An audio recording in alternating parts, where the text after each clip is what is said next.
You know what I love? Cutting the government. So I've never had it in my life. It's not like it's something I've ever experienced in my 43 years on the planet, but maybe, just maybe, I don't know, we might get some sort of cuts out there. At least somebody's trying. Lauren Boebert's trying. Joining me now, Congresswoman from the great state of Colorado, a state which the commies are destroying. Lauren Boebert. Okay, Lauren, you have a bill out there to abolish the ATF, which is music to my ears. That sounds like a good start. The question is, where's it going from here?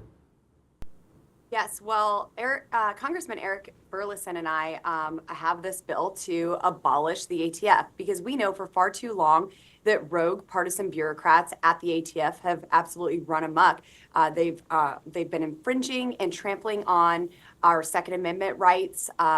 Anyone who remembers Project Gunrunner and Operation Fast and Furious, they know exactly how rogue this agency is and has the potential to be in the future. The fact that the ATF allowed thousands of guns to end up in the hands of Mexican cartels and criminal organization and lost thousands of those guns, and that one of these guns was actually able to be used to kill a Border Patrol agent, Brian Terry, all through the same brilliant government program is absolutely outrageous. And this is just one of the reasons why the ATF needs to be defunded and abolished.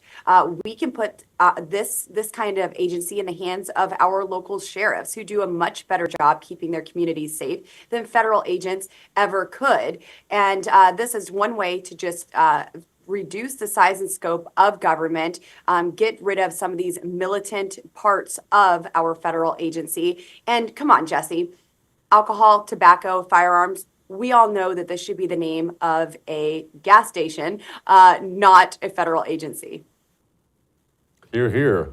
Now, the question is, with this slim majority and the gigantic bunch of weenies we have in the GOP and House, is this something we can get done? What can we get done with this Congress? You'll have to forgive me if I'm not extremely hopeful.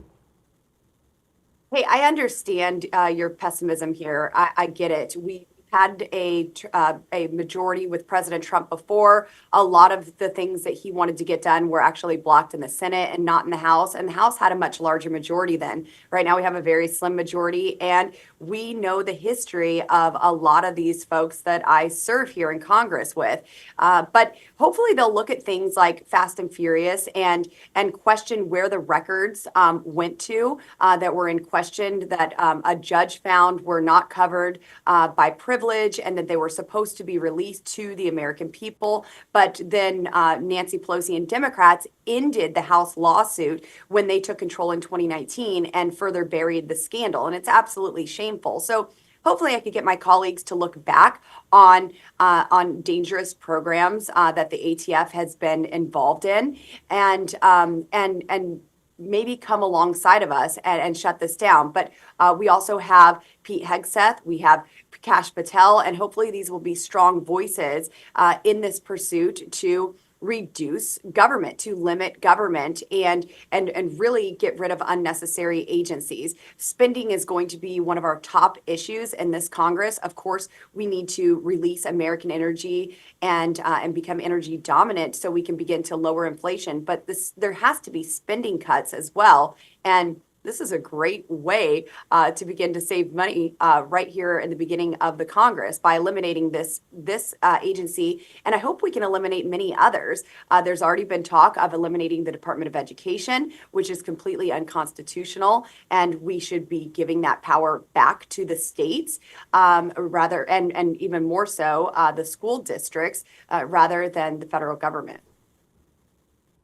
Lauren, let's talk about Colorado, because it's a state I absolutely adore. I've been there so many times. I just spent a lot of time there growing up in the Rocky Mountains myself. People are constantly stunned because they view it as, a Western cowboy, freedom-loving state. They see people like you from there. At the left-wing lurch of that state, Democrats almost have a supermajority in the state house there. How did that happen? What's going on in Colorado?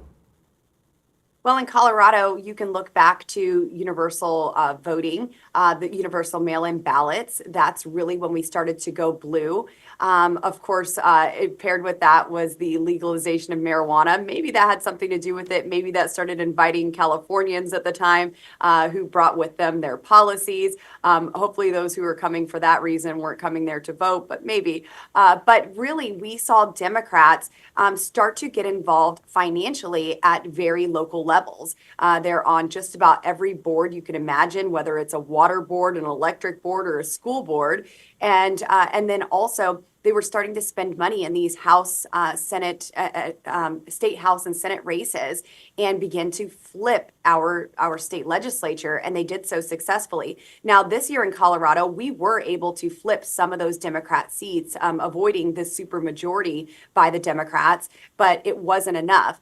We still need to be persistent, and our GOP needs to come together as well. There are many fractured areas in that, and I'm hoping as the most senior Republican in the congressional delegation that I can help bring some unity and common sense. I have a record of working with the other side without compromising my principles, and it's very possible to keep a conservative voting record and a conservative platform and still deliver for the people that you represent. I've brought our Democrat senators on board to pass legislation for water storage projects and even job creation. So this is possible, but we have got to stop the bickering within. And if you're not going to be on our team, then don't be on our team. Don't come in and say that you're Republican and then vote with Democrats or support Democrats. That's what's really happening to Colorado. But in 2 years, we have a gubernatorial race and another Senate race. So maybe if these 2 years are successful as they should be at a federal level, that would create enough momentum to begin to gain ground again in Colorado. Lauren, speaking of our team, pretty much every person in the GOP just about voted for Mike Johnson. He's now the Speaker of the House. Here you were. Boebert.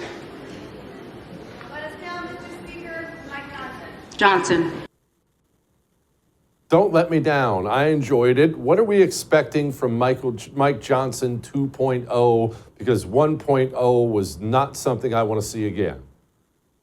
Yes. Well, first of all, I do not envy his position in his first term as Speaker. He was thrust into this, and I may or may not have had something to do with that. We were running out of options, and I nominated Mike Johnson as Speaker. Now, he is a really great man. And I know that he did try. He has brought a lot of people to the table for discussions on policy. Now, I was disappointed with a lot of it because we would come to an agreement within the Republican Party where the Freedom Caucus and the Ukraine Caucus would agree on legislation moving forward. And then the meeting would disperse and maybe staff got involved and an even worse deal would come to the floor, which was extremely frustrating. But now with President Trump, rightfully back in the White House, soon to be anyway, I believe that we will have the right leadership for Mike Johnson to lean on. And I really do hope that this will be one of the most successful speakerships and House Congresses in history. That would be wonderful. We know that we have some folks who resist our Republican agenda at times, but we have a mandate and we have to deliver on that. And it's President Trump's policies that we have to deliver on. I didn't want to have a drawn out speaker's race, knowing that President Trump needed his electoral college certificates certified. And of course, the inauguration coming up. So this is what we did to get it done. And I hope that Mike Johnson will be a stronger speaker in this Congress than the last. Appreciate you. Come back soon. I would thank you for coming to my YouTube channel, but I know how brilliant it is, and I know you love it here. So subscribe and watch. We're going to start really ramping things up and putting some funny stuff, some interesting stuff out there, some collaborations. Either way, my YouTube channel is officially the place to be. So stick around.